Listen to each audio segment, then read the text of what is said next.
Leia Mireles, yung nanay ni Joshua, yun ang boss mo? Opo, sister. Tinuring ko siyang ina. Kaya ang sakit lang nung nalaman ko na wala akong magawa para maligtas siya.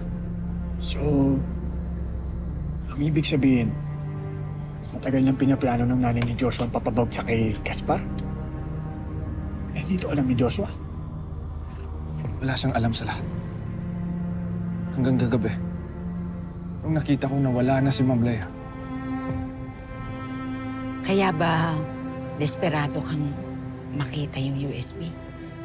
Kaya gusto ko din kumuha ng kopya ng recording, sister. At ako mapapagsak si Gaspar. Yun man lang magawa ko para hindi masayang yung sinakripisyo niya. Nakikiramay ako, Aaron.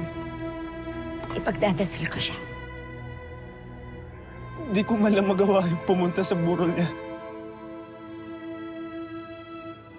Sister, ano ba naman karapatan ko? Hindi naman ako anak eh.